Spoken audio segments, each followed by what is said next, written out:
Hello everyone, myself Professor Jayashree Deepak Shastri from Marathwada Institute of Technology, Aurangabad. Today we have to discuss about the determination of dissolved oxygen by Winkler's method from the unit water treatment. See what is DO. Dissolved oxygen is the level of free non-compounded oxygen present in water. It is an important parameter in assessing the quality of water as it affects on aquatic life. A dissolved oxygen level that is too high or too low can be harmful to aquatic life and also affects the water quality. The minimum level of DO should be 4 to 6 milligrams per liter. Low DO value indicates pollution of water. In laboratory, DO is determined by Winkler's method. Let us now see what is this Winkler's method.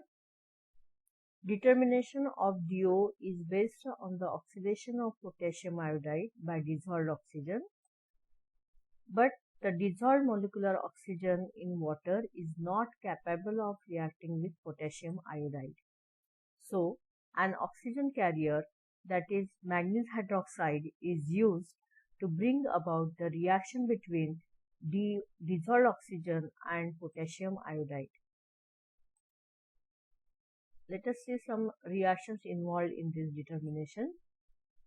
Manganese hydroxide is produced by the action of manganese sulfate and KOH. Here, this KOH reacts with MnSO4 forming manganese hydroxide. This manganese hydroxide reacts with the molecular DO. Manganese hydroxide reacts with the molecular oxygen and there is a formation of basic manganic oxide.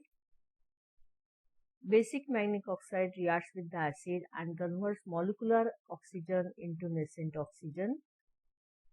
This is basic manganese hydroxide. In presence of acid, it liberates nascent oxygen. Now, this nascent oxygen reacts with potassium iodide in presence of acid and liberates an equivalent amount of iodine.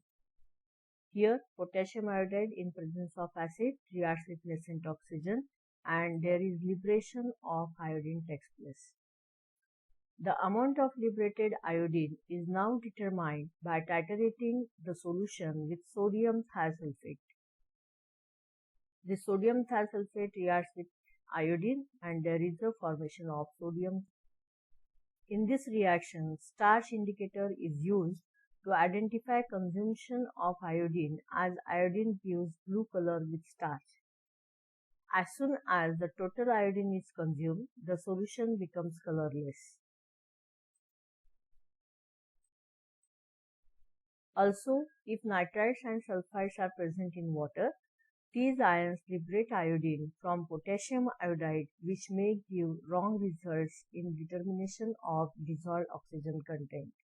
So, alkaline sodium azide solution is used to prevent liberation of iodine from potassium iodide due to action of nitrites.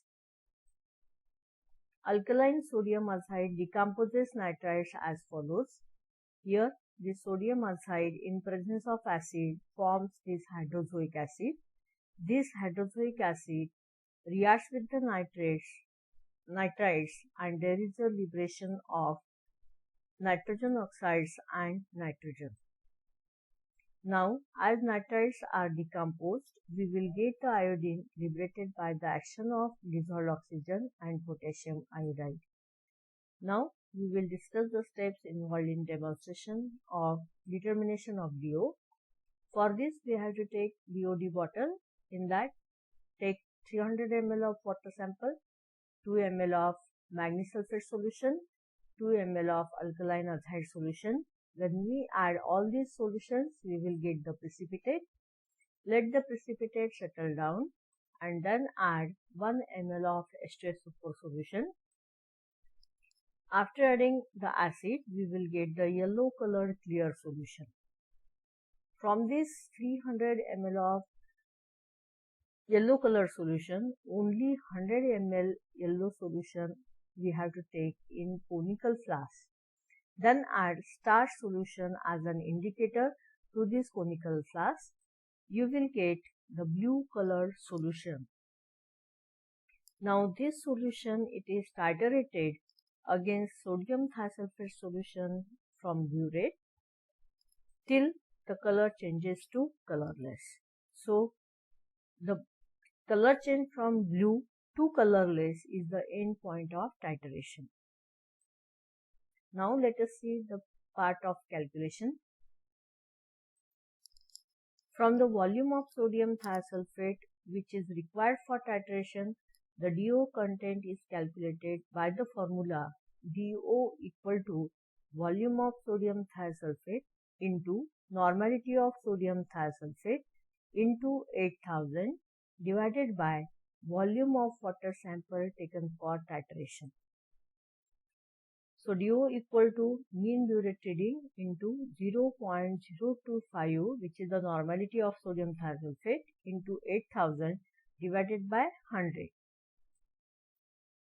DO equal to mean burette reading into 2 milligrams per liter. Now these are some of the websites for your reference.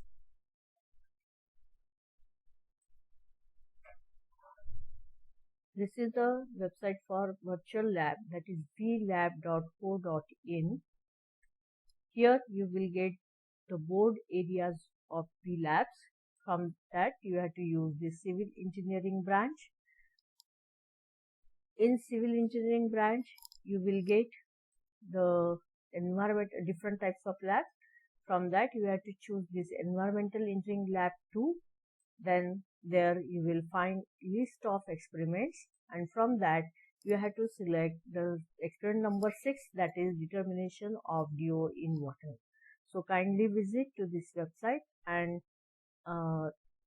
see the demonstration virtually. Next website is YouTube link. This is the YouTube link which is by NITTTR Chennai Educational Videos. Thank you.